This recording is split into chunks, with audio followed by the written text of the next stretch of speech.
Hello friends, आज हम BA second year का फर्स्ट पेपर पढ़ेंगे, आहार एवं पोषण। इसमें हमारे टॉपिक चल रहा था राइबोफ्लाविन बी2। आज की हमारी इसमें बता देता है कि राइबोफ्लाविन क्या होता है। आज की हेडिंग रहेगी रासायनिक संगठन तथा विशेषताएं। सबसे पहले लिखेंगे इसका सूत्र रहेगा C17H20H4O6। इसमें पॉइंट्स में लिखेंगे।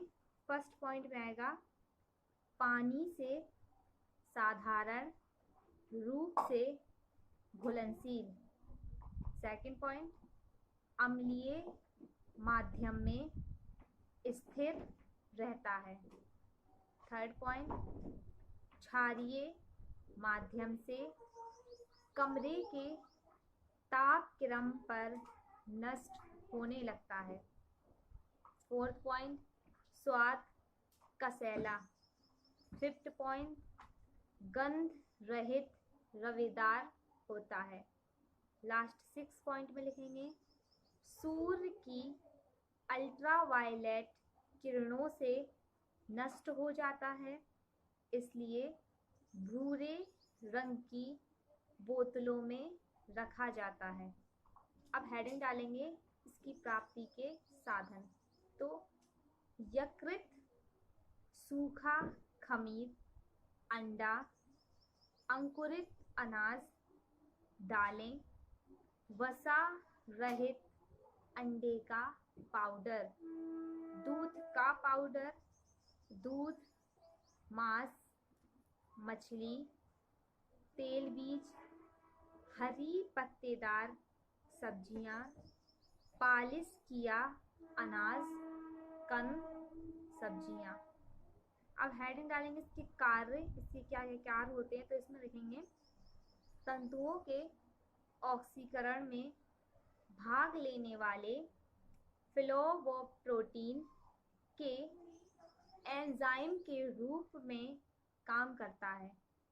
यह हाइड्रोजन को अन्य पदार्थों से अलग कर ऑक्सीजन से मिलाता है, जिससे पानी बनकर शरीर से वर्जित हो जाता है। अब सेकंड पॉइंट में लिखेंगे फ्लोवोप्रोटीन को एंजाइम होने के कारण प्रोटीन कार्बोज वसा के चयापचय में सहायक होता है। थर्ड पॉइंट लाल रक्त कण बनाने में सहायक भी होता है। फोर्थ पॉइंट में हेडिंग डालेंगे आँखों की स्वस्थ रोशनी के लिए आवश्यक। तो इसमें लिखेंगे आँख की रेटिना परत में स्वतंत्र रूप से रहकर प्रकाश से क्रिया कर आँखों की नाड़ियों को उत्तेजित करता है। फिफ्थ पॉइंट में त्वचा के स्वास्थ्य के लिए आवश्यक है। लास्ट 6 पॉइंट रहेगा शारीरिक वृद्धि के लिए भी सहायक होता है। अब डालेंगे इसके प्रभाव, इसकी कमी से क्या प्रभाव होता है। तो पहली पॉइंट्स में शारीरिक वृद्धि में रुकावट आती है। सेकंड पॉइंट होठों के किनारे फटने लगते हैं। थर्ड पॉइंट जीभ व ओठों का स्वाभाविक रंग ना रहकर बैंगनी हो जाता है। फोर्थ पॉइंट नाक कान की त्वचा लाल हो जाती है। फिफ्थ पॉइंट में मुंह में छाले आ जाते हैं। नेक्स्ट पॉइंट आँखों में जलन, खुजली, पानी निकलने की शिकायत हो जाती है। आँखों की लाली, कार्नियों में कोशिकाओं का जाल बढ़ जाने के कारण होती है। नेक्स्ट पॉइंट में, आँखें जल्दी थक जाती हैं क्योंकि प्रकाश के प्रति संवेदनशील हो जाती हैं। अब हेडिंग डालेंगे प्रतिदिन की मांग।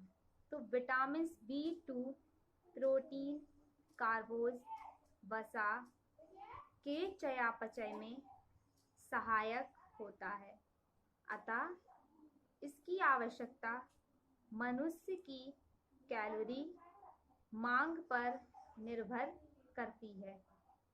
1000 कैलोरी के पीछे 0.55 मिलीग्राम B12 आवश्यक है।